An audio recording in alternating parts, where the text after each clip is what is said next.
this episode, I have a conversation with Erin Baker, who is many things, has many talents, and plays many roles.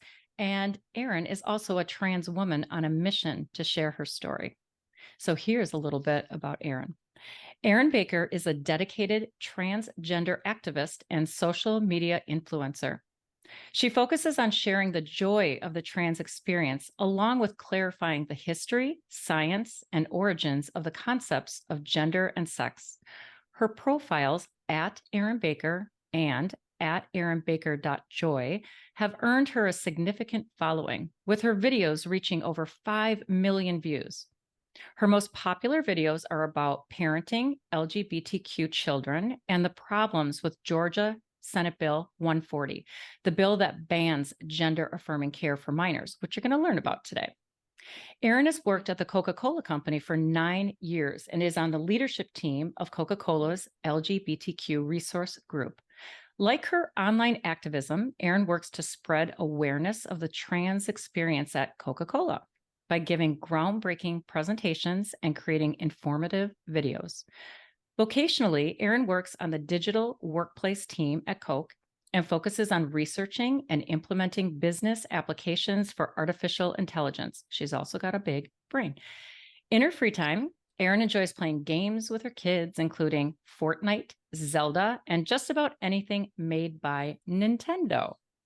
So for my podcast listeners who don't know I read from my notes, you won't notice a difference, but I've been putting my podcast also on YouTube these days. And so I really spend a lot of time looking at topics that my guests are bringing through a depth psychology lens. And I do a lot of work to sort of provide context for my lens, which is why you'll see me reading from my notes. So I found Erin on Instagram. One of her videos came up, and I think she was sharing an experience that day of going into a store and getting looks from people. And I was moved by her honest and vulnerable sharing of feeling hurt by how others treated her just because of what she looked like. And at the same time, she was courageous. Her courage was on full display. I started following her, and I would like the videos, and I'd offer encouraging comments and compliment you on your hair and makeup and dresses. And over time, I really could see you changing. I really could see you blossoming as you became your gender. And honestly, who could be against that? So trans people are one of many groups that are targeted and discriminated against simply because they don't conform to social norms. As with other groups that over time become accepted and embraced, Erin knows the formula, and it goes something like this. Exposure leads to empathy, which leads to acceptance, which leads to improved civil rights outcomes.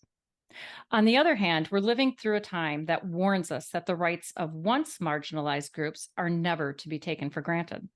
In fact, much progress for women's right to self-determination has been reversed, and there are women dying and suffering because of the violent last stand of rigid and stagnant misogynistic beliefs. So Erin is one brave soul. A little backstory about me. When I was in my 20s, I became a feminist activist. Ironically, the suppression of speech at the Jesuit university I attended only accelerated my consciousness raising. Similarly, today, those that seek to take us back to the dark ages simply increases the hunger for truth and equality, and perhaps the regression and alert to save democracy today has awakened the sleeping giant in those of us who have been complacent over the past few decades. Back then, as a feminist activist and leader of the local chapter of NOW, the National Organization for Women, not of women, we embraced all marginalized groups because we knew the eternal truth that if one group is not free, none of us are. One day when I was working a table at a block party, an awkward-seeming person approached the table, and we struck up a conversation. I sensed this person was a man who wanted to be a woman. At the time, I knew gay and lesbian people, and some were my friends, but that was it. This person introduced herself as Crystal, and then we went on to talk about feminist stuff. I didn't ask questions, although I had a lot of them, but I sensed Crystal just felt safe hanging out with me. So she'd show up from time to time at these organizing events, and I noticed how she was becoming more feminine. And I also noticed that she was becoming more confident and outgoing, and I just tucked that experience away. A few years later, during my financial planning days, my manager came out to me as a lesbian over lunch. It took her a couple more years to come out to the rest of the office, and everyone is accepting. I mean, maybe that surprised her. She had a woman partner, and they adopted their first child. They were the cutest couple and most loving parents. They were also my friends of my husband and me. And right before my eyes, my in laws changed their attitudes about gay people because there was just nothing you could hate about these two women. And they actually seem more thoughtful about their parenting than many heterosexual married couples. So your formula works. Exposure leads to empathy, which leads to acceptance, which leads to improved civil rights outcomes. So today, Erin and I invite you to an opportunity to expose yourself to the reality of what it feels like for someone to live in a body that doesn't match their innate sense of gender. You're going to learn about that too. And the journey of coming to terms with that difficult truth and following an inner voice to authenticity, no matter what the world thinks. Like I said, Erin is a brave soul. So let's get started. So, welcome, Erin. How was your Hi. Yes, how was your week? What's going on? Just give us a little introduction to you. Wow. All right. Hi. Well, that was a great introduction. So thank you very Thank you. much. I don't know that I have a whole lot to add to it, but I can certainly tell you about my week, which is Awesome. so last week I was visiting family in Boston for Passover, and I got to bring my kids with me, and this is a tradition that my family has been having in Boston for 65 years, for like way longer than I've been around. My family has been celebrating Passover in Boston. And it's not quite the event that it used to be. It's definitely gotten smaller and smaller over time. But I was still really excited to bring my kids there. And then on the second night of Passover, which has like a smaller Passover Seder that usually is at like my aunt's house, my daughter she actually threw up all over my aunt's dining room table. Oh gosh, no. And so which definitely put a pause on dinner. I got her in the shower, got her cleaned up, and put her in like a oversized t-shirt, and like took her back to the hotel. And then, but this week, so I had a sick child last week, and now that's translated into having another sick child this week. Oh. So I have, yeah, so I've been dealing with that. There's been a lot of consoling children, a lot of extra laundry. Um, and feared that the disease was coming for me too. And I think I've somehow gotten out of this unscathed despite being surrounded by sick children. Yeah, I So know. I'm feeling good right now. That's good. I know what that's like. The normal parenting stuff that just blows up the week and makes its rounds throughout the whole house. Right. Great. So, okay, let's dig in. I wonder if it makes sense to start at the end, actually, because it's one thing to go through a difficult journey, a transformative journey in a private manner, but it's quite another to accept the responsibility the hero has at the end of the journey, which is to bring back the wisdom and bring back the booty and share it with the community, because your new insights aren't just about you. Really, they're about raising and increasing consciousness of humanity. So I was wondering if there was a moment or an experience or a current event that was a kind of like a tipping point that caused you to jump into making this journey public. And and where was that in the journey, and how did it happen, and how did you even know what to do then? So so before I transitioned, I didn't really understand the point of social media. Like, because I didn't really like how I looked in pictures. I certainly didn't understand why people would post them on the internet for other people to see. Like this made no sense to me, and so I wasn't active on Instagram or Facebook or anything else, and I didn't post anything. And then when I started my transition, that's when I realized that, oh, when you like how you look, it is fun to take pictures of yourself. Mm. Hmm. And it is fun to share them. And so that's kind of what I discovered. I discovered on Instagram really has a vibrant community of trans people. And it was really fun interacting with them and finding other people who had my shared experience. And I realized that I was in a good position to share my own experience because I am a very privileged trans person. Like, I am not going to lose my job over this. I still have, my friends, my family. I didn't lose a lot from transitioning, which isn't the story for most trans people. I mean, I definitely made sacrifices. I did lose things, but um, but comparatively, compared to what I see other people going through, I got off pretty easy.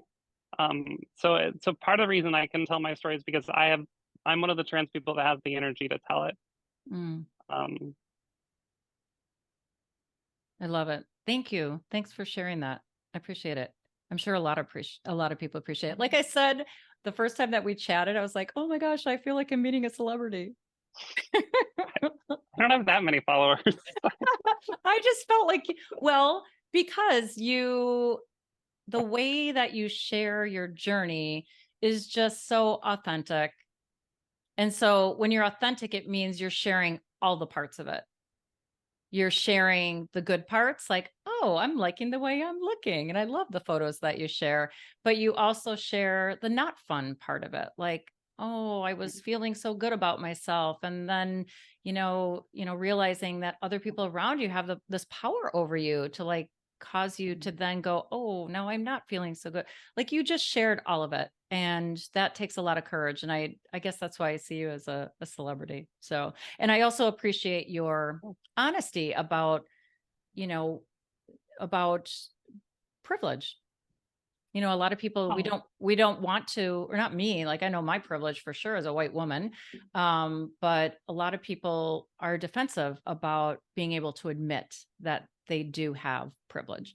So thanks. So now I think it makes sense to go back to the beginning now. So what was it like as a child to become aware that there was this mismatch before who you were inside and how you were allowed to show up in the world, this tension? Because I imagine it's just so normal, but there must have been this moment then.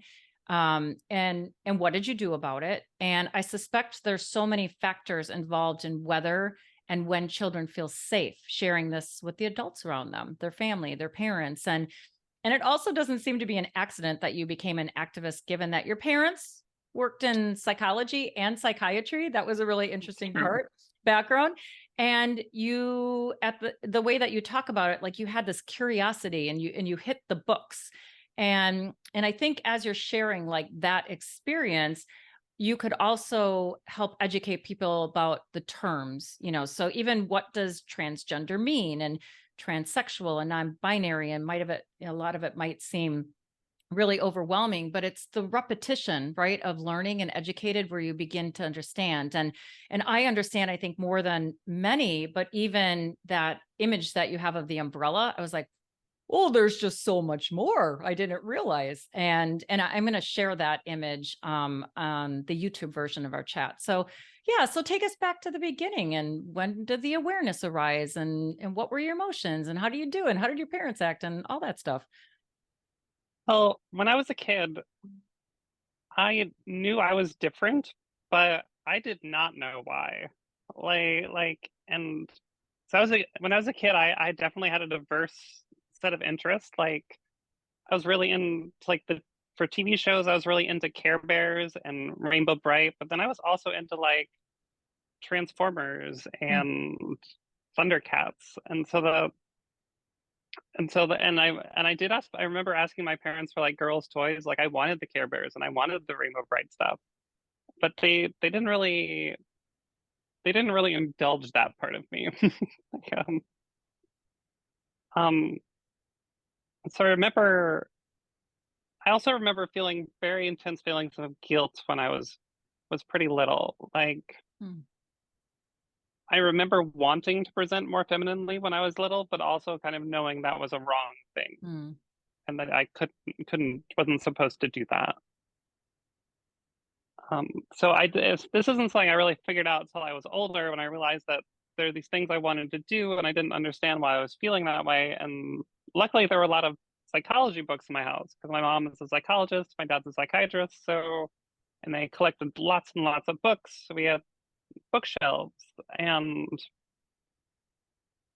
I remember, flipping through them trying to find some answer to who I was. And the answers I found actually weren't great. like because the back then the DSM-4 did not really have good ways of describing trans people, and the information that was out there in the medical community wasn't very good. So basically these the DSM said that I was not really trans because I wasn't gay. The way that it was described in that book is that being trans was almost like an extreme form of being gay, like the next step. Hmm. um, and so since I found women attractive, I wasn't on that spectrum. And today we know in 2013 they completely revised the idea of what it means to be trans. They removed the definition for it, which they call them gender identity disorder. They don't call it that anymore. They've taken that out and replaced it with gender dysphoria, which is the state of feeling that your internal sense of gender is different from your sex, from your external expression. And so that feeling is what makes someone transgender. And that feeling can be experienced by a variety of transgender people, by non-binary trans people or binary trans people like myself.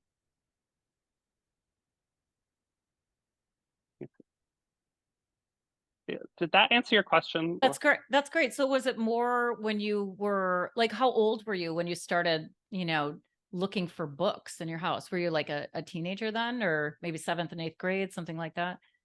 Yeah. It was basically, around 6th or 7th grade is when I would start looking for these things. Okay. And being disappointed by what I found.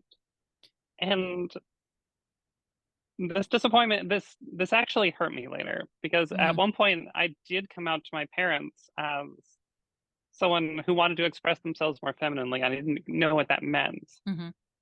And they weren't all that supportive of it, which is frustrating. And there was no, and kind of because we all knew what the book said. Like the book said I wasn't trans, so this wasn't it wasn't real. Not something, no, not something you should take seriously. That's Like interesting. maybe it's just a phase, or maybe it's something you're gonna grow Right. out of, or maybe it's something you can just do sometimes and ignore. You know. That's so, yeah, I can't imagine how frustrating that is. It's almost like, well, there's no documentation of people like you, so it just doesn't exist. So Right. you're not real. That's what it felt like, and that was my adolescence was it was rough, but in a disassociative kind of way, where I definitely retreated into myself. It was very hard for me to make friends, hard for me to just apply myself and be excited and interested about things. It was and at the time I didn't really know why, because I thought that these feelings that I had were, I believe that they were things that I was supposed to ignore, or things that I should treat as they're going to go away. Yeah. So I never put together that that's what was actually making me feel terrible all the time. Yeah. Well, the more that, it's interesting because the more that you resist, resistance, it persists and grows in energy Yeah. versus being able to just explore it. But I'm sure at the time there's just such a, I later on, I talk about how when my son was 2 or 3, he has an older sister and a niece, and my niece, I mean. And so often the 3 of them would play together and they get dressed up. And I can just remember this. My daughter's bedroom walls at the time, before I painted it, because we just moved into this house, were yellow, and they were dressed up in my clothes. and my son had on my short mini blue sequined dress. And he was so happy spinning around, and because the blue light would like shine off the sequins onto the wall. And I'm like, who wouldn't think that is great fun, right? And Right. my husband was very, and of course, I was an activist, so I was all about Marlo Thomas, free to be you and me. So very open. And so was my husband, but even he had like this little look of horror on his face. Like he had this inner struggle with like, is that even okay? And, and we allowed him to do it, to continue dressing up. And then he didn't anymore. But it is interesting how like that can be like fearful for people to even see Right. that. So we really have to, and then without examining it, right? So, we have to be able to linger in our own reaction and kind of examine what is the root of the reaction, because the reaction is a defensive posture. It's not you're not expanding your knowledge when you just succumb to your own defensive reaction about it. So, thanks for sharing that. I really appreciate it. One thing people take for granted, and I liked this part of as I went through your presentation, is gender assignment at birth. I mean, it's something that people don't really think about it too much because in most cases it just happens without thinking about it. And it seems to make sense that a baby is born and then you're like, okay, it's female, it's a girl. Well, people they skip over the female part. That's, and they just say, oh, it's a girl. So, but there's a dark side to gender assignment at birth. And also people don't realize that some babies actually are born with both female and male sex organs, and there has to be a choice to be made. Like, No, there doesn't. well, what I'm saying, well, right, people feel like there has to be a choice, right? So now I'm glad that you corrected me on that, because there doesn't have to be a choice, but like there was choices being made. And so Right. not only did the doctor and the parents have the power to decide like which sex organs this person was going to be left with, but also then that was tied to gender. So I would love it if you talk a little bit about just this idea of a gender assignment at birth. And I do like how you give credence to, well, maybe it did used to make sense, and here is why. And now it, doesn't really make sense anymore. So just whatever you want to share about that. Sure. So when you're born, you have the doctor take a very quick look at you, and they say that you're a boy or a girl, and then that decides so many different things about your life right then, at that brief moment, from that brief glance. It's, decided that, what clothes you're going to wear, how you're expected to act, how people are going to treat you, what jobs you're expected to have. All these things are determined by this quick glance, but no one ever asked you if you wanted those things.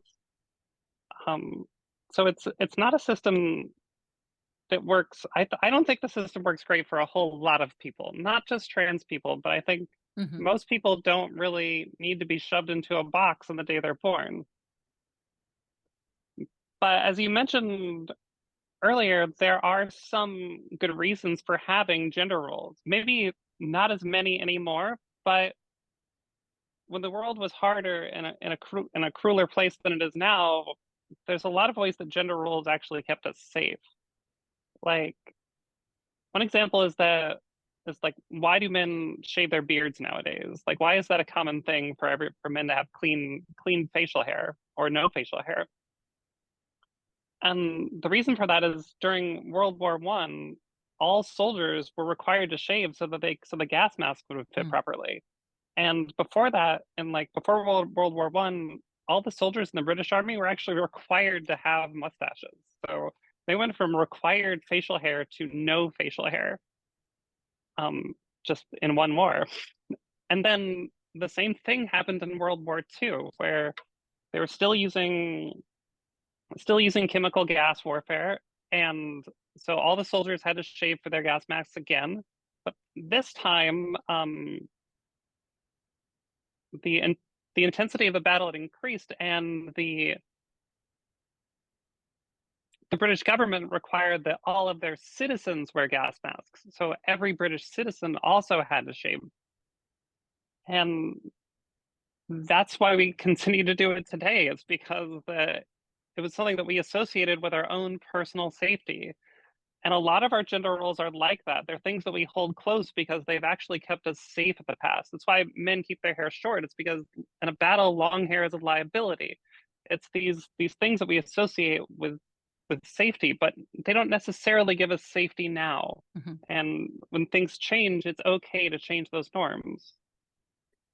That's when I read that, I was like, whoa, like, it's just a perfect example of things that you take for granted and you assume that the reason that they're required is for a good reason and a reason that still makes sense. And I came of age in the 80s. It was a time when women were really starting to get into more professional fields and joining men, and there was this level of professionalism. And back then, if you there was no 5 o'clock shadow look or anything like that. Like, all men were clean shaven.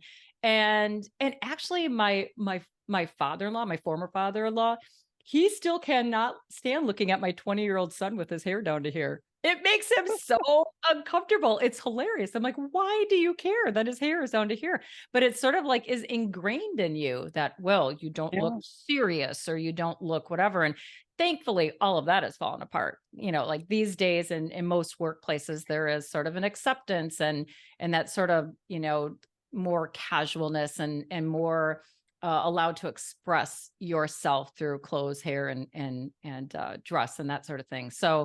Um, so yeah, thanks for that little tidbit of context. Could you talk more about? Whoop, there are my glasses. One of the things that, oh, this question, a little bit more about gender. So I'm one of those people who is still like trying to educate people about male and female does not equal feminine and masculine or man and woman, right? Like those are all sort of different things. But I am guilty of sort of reducing it down to, well, man and woman is a social construct. So I liked in your presentation where you're like, but no, there's a little more. And you talk about this innate sense of gender. And then also that gender is a combination of three things. So I'd love for you to just like, let's confuse everybody a little more, I think so. about it all. But it really is like, gender for me, my language is like masculine, feminine, and I look at it as styles of consciousness and like gender.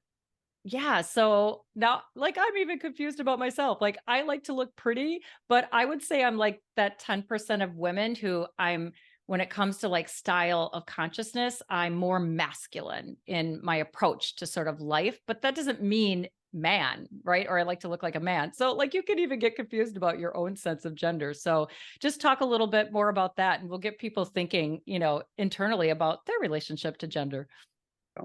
Sure. So I think that we often hear that there's like two sides to explaining what gender is. Like on one extreme, you have people saying that gender and sex are the same thing and that men are men and women are women, and there's no such thing as trans people. And then on the other side, you have people saying, actually, actually, actually, gender is entirely a social construct, and men and women don't even exist. It's just not a Right. thing. But I think the truth is actually somewhere in the middle, where people are actually born with an innate sense of gender. Like what you mentioned earlier about those intersex children being assigned a gender at birth, there's a 50% chance that you get that wrong. Mm. And those cases are of when that happens result in some very, very sad and scary outcomes. Um, People being extremely, extremely upset and unhappy about being in the wrong body when they know that their parents could have done it differently. Mm. Um, so we know that people have this internal sense that we're born with. Scientists speculate that it could be due to exposure to sex hormones in the womb before you're born, but we don't really know what causes that. But we know it's there. We know people have this sense that they're born with. And then on top of that, but that's just the biological component of gender, the biological process that gives that person that sense of self and who they are. There's also the kind of the learned behaviors. It's the way the way you're taught to act, the clothes you're supposed to wear, your mannerisms, all these things that you've learned about what your gender should be. And then on top of that, there's all the social expectations that people have about it, about how Mm. people are going to treat you and about the jobs you're able to get. And so you have these kind of three components. But the social expectations and the learned behaviors, that part is a social construct. So it's mostly a social construct. They're mostly right, but there is a slight biological component too. And you also mentioned in your presentation, like looking at brain scans of people who are Like, trans. yeah, Yeah, yeah. That okay. I want to preface this with their brain scans can be pretty unreliable for determining the gender of a person, yeah, and there isn't really any solid evidence that there's a way to do that. yeah. With that said, has been shown that the brains of trans people more closely align with with their gender than the gender they were assigned to at Okay. birth. So there are certain areas of the brain that are bigger in women, and trans women often have those areas larger as well. So there are also biological similarities there as well. Well, and you bring up a great point, which is the truth is usually two things are true, right? So Right. truth often is a paradox. I'm not sure, maybe it's always a paradox that this need, even well-meaning activist people still can fall into another kind of rigidity. And so that's why I love this conversation. It's like it's a fluid conversation, and it's a conversation about exploring and finding truth for yourself, and which gets to this bigger purpose of like, why is this all happening, right? I mean, it's in service of expanding consciousness, really. And consciousness is love and acceptance for me anyway. So so thank you for providing a little education on that. Could you talk more? Well, and you mentioned in those cases, well, let's just say in all cases, there is a decision made at birth, right? It's like forced upon you. So even if you only have Right. female sex organs, you already are now like, well, you're a girl. And then you're like, well, what does it That's mean to right. be a girl, and all that kind of stuff. So, and then the suffering, then when you have like this inner war inside yourself, and the anxiety that causes, and the suffering. And then of course we know that those mental health issues often lead to the ultimate, right, the taking of your own life. So could you talk more about the suffering and the mental health aspect of people who find themselves feeling trapped in bodies and constructs that don't match who they are inside? Because I think maybe the construct can be, people can really relate to, like, especially women, right? When we were told, well, that kind of job isn't for you. You don't have what it takes for, so women are kind of used to battling against that. And we've had our own journey when it comes to that. But then to take it a little further, that it's even more complex when it comes to this issue of this internal issue. So, for example, I have clients who explore their relationship with gender and sexuality with me. And this particular client is a heterosexual man. He's married to a woman, they have children, they live a rather conventional life.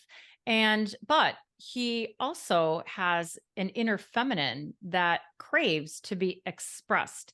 And he finds that he can't, and the more time that passes where he doesn't allow himself to express himself as a woman, as a girlfriend, he'll say, that he really suffers from anxiety. And so he doesn't want to come out as anything. He really doesn't care about that. All he wants is literally to get dressed up, show off his clothes and have a girlfriend conversation, which is what we do, which is funny because like I'm annoyed by girlfriend conversations. Like I would have different kinds of conversations, but he wants to have like these typical girl conversations. And he feels this release and this relief and this sense of happiness, and it can last him like a couple of weeks. So about once a month we'll have a conversation. So uh and the happiness is intense. So I was wondering, in that sort of example, if that illustrates what you call gender dysphoria and euphoria, and then, is this creating space for him to dress and do his hair and all? Is that gender affirming care? So is that example sort of illustrate those three things? Yes. Actually, I would rewind for a second. Great. Okay. That story that you told reminded me of something. Oh, great. So in the trans community, we have actually, did you ever watch Star Trek? Oh, yes. Love All Star right. Trek. I love the newer ones with Chris Pine. I want to marry him. All right. All right. Do you know what the Prime Directive is? Oh, geez. The Prime Directive. No, I don't remember. Okay, it's their policy for how they interact with alien life, which is basically Do not to disrupt, right? right. You don't disrupt anything. You never want to disrupt the development of an alien civilization. Yes. Okay. Anything, you do, say, or change could have profound butterfly effect impacts. Well, in the trans community, we also have a prime directive, which is that you can never tell anyone that they're trans, even if you know it, even if you see them going through this exact same thing you went through. You can't tell them because they will not hear you. It'll just reinforce their denial. There's nothing you can do to tell a trans person that you can actually see who they actually are. Yes. Even if you see them on the exact same path you were on, there's actually nothing you can do. Yeah, because they have to sort of find themselves. Right. They have to find it for themselves, which is exactly what we tell people to do. Like, that's the only way you can figure this out. You have to find it in yourself. There's no other way to do it. Um, with that said, you just described me from 5 years ago. So, Oh, okay. so I'm pretty familiar with that story. Yes, I would describe that as a kind of gender affirming care, but I think gender affirming care is really, I'm not sure that's how I would word it. It's because I think gender affirming care can mean a lot of things. For me, I usually associate it with like medical treatments and things Okay. that I'm getting done, but it doesn't have to be. It can be a bunch of other things too. It can be how you present yourself and how you dress and and and your mannerisms and all different kinds of things that change how you want to present to the world and try to change how you want to be treated. So that definitely fits. Hmm. I would say the gender affirming care is for people who are under the trans umbrella. Okay. It's for trans and non-binary people. And if you don't identify with any of those labels of being some kind of non-binary, some kind of gender fluid or something, then that's not what it is. So then this is you 5 years ago, then had you not yet said I'm trans? Correct. I wouldn't Okay. have said that. But Okay. then there's this thing happened. There was this global pandemic, Mm. and I was trapped in my house for months at a time. And I didn't ever get to see anyone. I didn't have to worry about what other people thought. I had a lot of time for introspection. And on top of that, I was really depressed. So I was looking for things that would make me feel better. And I was really inspired by the show RuPaul's Drag Race. Mm. So I decided that I would watch YouTube videos and learn how to do drag makeup. And this um, turned out to have a very, very significant impact on my mental health. And as that became a bigger and bigger deal in my life, um, I began to realize some things. Okay. So it's like as you found what brought you joy, right? Like, oh my Right. gosh, wow, I've never been so happy. Then you really can actually see the anxiety and can maybe identify the root of what was causing the anxiety when you're able to sort of Yeah. express what you weren't expressing about yourself. Right. Like I had done so much repression, so much disassociation that it was difficult for me to recognize how dysphoria was making me feel. Like I sort of thought that was just the general feeling that you have all the time, and it's just Mm, normal to kind of feel awful. right. And I didn't know that you could actually have a life without anxiety and depression. That that's the thing you can do. Like, Yeah, it's like that saying about the fish in the water. They don't really realize there's anything mhm, else, right, normalizing suffering. And then you don't even know that you are suffering until you're not suffering. right. Yeah. It's a good way of wording it. Yeah. So I have this theory about people who exist on the margin, the edges, that they're here to mirror back to all of us, to the collective, the need to come into deeper relationship with their own self. So, for example, autistic children and adults have a really deep connection with their inner world. For some, it's so intense, they're not actually able to engage with, the external world like we are.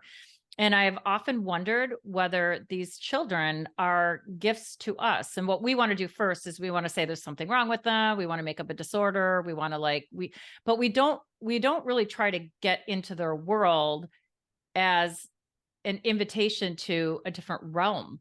And I sometimes wonder if their intense relationship with their inner world is mirroring back to us that we don't have a relationship with our inner world.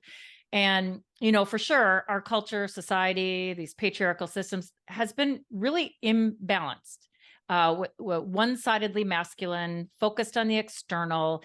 And C.G. Jung suggested that one of the founders of depth psychology, that the last frontier is actually the inner world, not space, not the ocean, but it's really like inside the unconscious. The collective unconscious is a bottomless pit. We don't even know what's in it. And even our personal unconscious contains 80% of who we are that we don't know about ourselves, who we are, why we're attracted to who we're attracted to, the decisions that we make. We think we walk around making rational decisions when really like 80% of why we did that is really unknown to us. And it's mysterious unconscious forces that are acting on us. So there's this collective unconscious that I mentioned then that we're all part of as well. So this is funny, but back in the day when the acronym of LGB or LG became LGBTQ plus, I wondered, like, I really wondered whether at one point it was going to get so long that we wouldn't even have a need for LGB for all of that, right? Because in order to let go of all the labels, we sort of have to identify the different identities in order to then sort of let them go. So, and, I also have always wondered why so many people have this need to know. Like, why do I need to know even what gender you think you are, or what gender you are, or do you have a dick, or don't you have a dick, or like, what is it about your life that is impacted by knowing what box to put somebody in? So anyway, I just wondered if you thought about the larger context of even the trans movement within sort of what is happening in the world right now, where so many things, constructs are being dismantled, and that, of course, systems that have power don't go willingly. They don't give up power willingly. Has to be taken from them. And so that's why we also have like this backlash and this climax and regression and hate. And the intensity of it actually reveals that it's about to go down, and that there's going to be something new that emerges out of the collective unconscious in the form of ideas and love and that sort of thing. So you might not have wondered about it, but I just wonder, like, if this is my personal experience. I'm part of a movement, but like, what is the meaning of the movement for the collective of humanity? That is a really big question. Yeah, I know. That's welcome to my world. All right.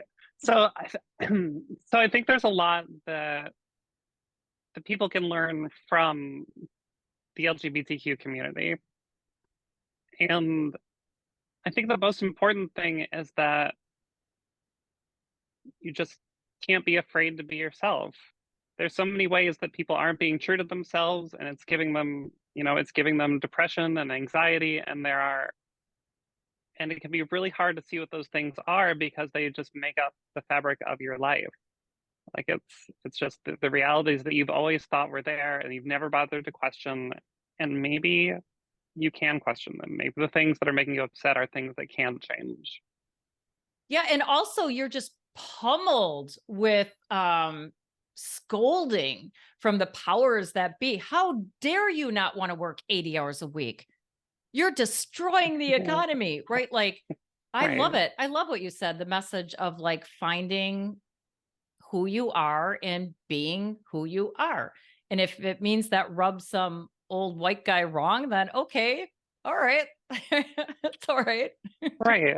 Exactly. Such a beautiful, you really got down to the truth of it, like self, the All journey right. to the journey to self, capital S, self. So in depth psychology, we would say that there's like this ordering principle in you, capital S, self, which kind of prompts and prods you towards unfolding to who you are, which is the you, that's the eternal you, right? That's the you even before you were born. That's the you that's meant to unfold. And that, there's this tension between unfolding as a unique expression of being human and managing that with fitting in. And we have to fit in to a certain extent, unless we're going to like be out in the woods and fish and hunt food for ourselves and, to be in community. So there's this tension between being unique and fitting in. And if we try too hard to fit in, we often end up going against ourselves. So, I mean, that's about the most powerful message that you could give for the meaning of this, the larger meaning. So if we take to heart the feminist and social justice assumption that when some of us are unfree, none of us is truly free, then this and other movements are about the right to self-determination for everyone. So fighting for trans rights is fighting for women's rights and poor people's rights and all rights. So Erin, how can people support you personally and the movement? And is there something specific, a specific call to action right now? And then, also, and I can repeat these questions, but also, what does it really mean to be an ally? And it makes me think about so most of my listeners are probably familiar with the notion of Karens, those Karen videos. They're awful people, right? Well, there's an anti-Karen movement. So I love Dr. Richie on TYT because he shares videos of anti-Karens, which really are just people that in the past might have just put their head down in the presence of a racist remark or a, unruly customer or whatever, like, I'm not going to get involved. And now they're not.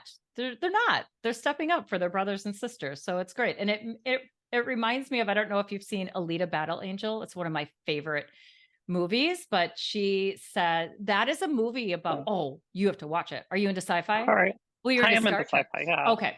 So, Alita is a perfect journey to self, but it's in a sci-fi movie. And she has this moment, and she also represents this sort of coming together of the feminine and the masculine and finding what her true role is in the world. And she becomes a warrior. And she has this moment where she says, I will not stand by in the presence of evil. So I think that's what it means to be an ally, whether you're an ally to the feminist movement or the trans movement.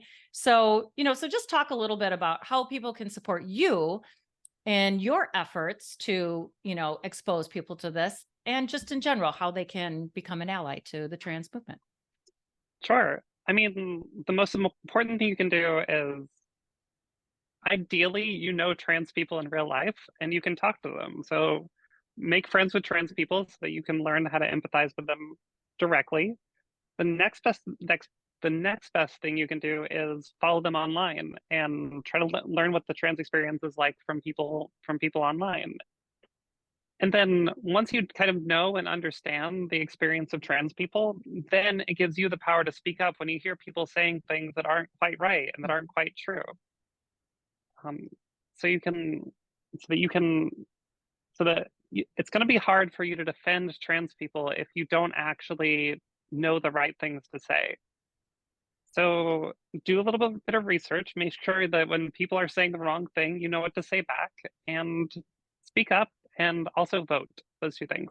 And it's also today, being politically active is about a lot more than voting, and a lot of changes are being made on a local level. So you definitely want to make your local representatives know how you feel as well. Great, thank you. I think I saw in your presentation a website that was it like the Bible for trans something, or Oh like yeah. like so could you give me like one or two links or resources where people can go to be more educated about then how to support trans people? Do you like the Gender Dysphoria Bible? That's a website. It is genderdysphoria.fyi, and they have a lot of information. That site is really geared towards trans people who are earlier in their transition and need just a whole lot of information at once. Um, so I would recommend that site. But also, it's a good site if you are curious about just trans people in general and what the experience of gender dysphoria is like and what the medical treatments are. Like, it does really go in depth. So if you do want to learn more, I recommend that site. Is there like for my listeners so they can, just right away have something in their back pocket? So is there like one or two common scenarios where and a person who wants to be an ally, like a common misconception, and here's how they could either correct or respond in their attempt to be an ally to the trans person? Like, are there two top, misconceptions that you're going to run across? And so for my listeners and viewers, they can leave today with like two things in their back pocket that they could actually use and know how to Sure. respond. So trans people do really like sharing pronouns, and especially non-binary trans people, they like it very much. You should share your pronouns, but try to share them with everyone. Don't just share your pronouns with people you think are gender non-conforming in some way.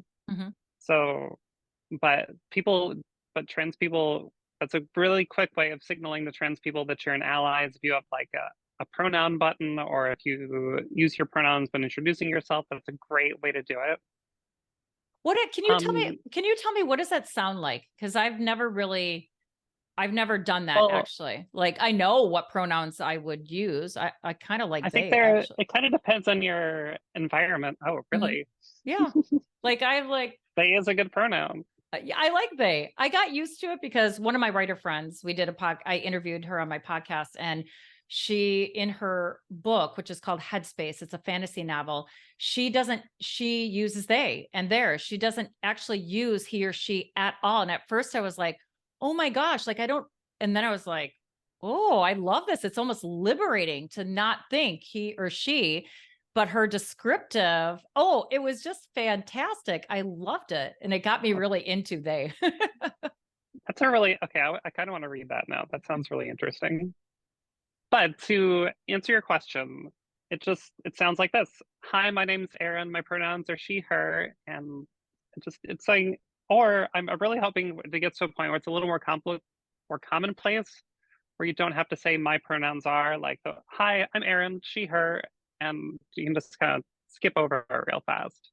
I love it. Or Uh, or it's something you put in your email signature, or like I have it in like my status message and like Teams and like our our instant messaging tool that we use at work. So there's like a lot of different places you could be putting that information as well. Okay. So A it's lot of not people, I see it a lot on LinkedIn and Facebook where people are adding that. So that's like a specific way to signal to trans people that you're trying to be an ally.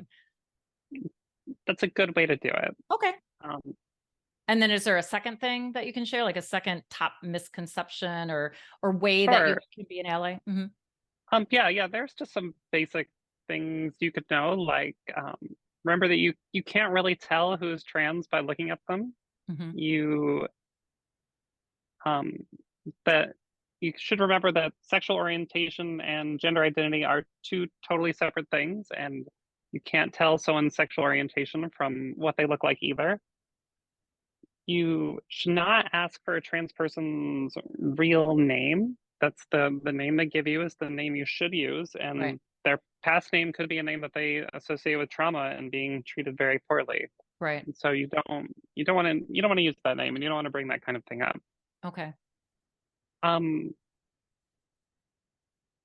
then and just in general, once you've learned about trans people, you should push back on misinformation and amplify trans voices. Great. I love it. Thank you. And then also, how do you want people to support you personally? You want them to follow you on Instagram? Oh, sure, yeah. Are you any place else? I'll put your names, your tags in the description box. So there's Instagram. So it's at Aaron Baker. Is that for Right. Instagram? Instagram, yes. Instagram is at Aaron Baker and TikTok is aaronbaker.joy. Okay, great. And then do you have a blog or a website or anything like that? No, Okay. not right now. Okay. But yeah, that's it for now. Okay. That sounds good. Um, Thank you, Aaron, for a conversation full of depth, insight, little urgency, and some practical ways that people can support the trans movement, and also just really understand that it's part of a larger, movement that's about increasing human consciousness, which is about love. So, thanks for Oh, joining me. thank you for having me. This was really nice. You're welcome. I hope you enjoyed my conversation with Aaron Baker, and I hope you feel inspired to become an ally of all those marginalized people who challenge the status quo. Perhaps you've been inspired to turn inward to consider your own experience of gender and whether there are other parts of you that want to be expressed. I love Gen Z men who wear nail polish and dye their hair pink, and who cares? They're celebrating an aesthetic sensibility. And I already talked about my son when he was 2 and how he loved spinning around in blue sequin dresses that reflected pretty colors on the wall. It didn't mean anything except he loved how the sequins reflected blue light on the wall. So who wouldn't love that? You have to, and I think we talked about this, really reflect about your own reactions. I especially love when you can't really tell what somebody is, whether they're male, female, gay, or lesbian. Like, again, who cares? It really forces you to wonder about the person as a human being instead of putting them in a box. And the need to know is the ego's need, and the ego doesn't like uncertainty. It's scared, but you can ask your ego to loosen up a little bit, to take a vacation or a coffee break, and tell it that you're safe opening your mind and heart. Remember, our soul, our unconscious, speaks to us in many ways to get our attention and prompt us to explore something deep inside. So if you found yourself uncomfortable, triggered, or anxious, even during our conversation today, there it is, an invitation to explore a part of you that's dying to come out and play. So in the description box, you'll find some links to resources, and I highly recommend you follow Erin on Instagram and TikTok. I share her videos, which offer data, facts, medical information, all to overcome misconceptions so that it's an easy way to be an ally, to help expose people to the truth and to educate. Until next time.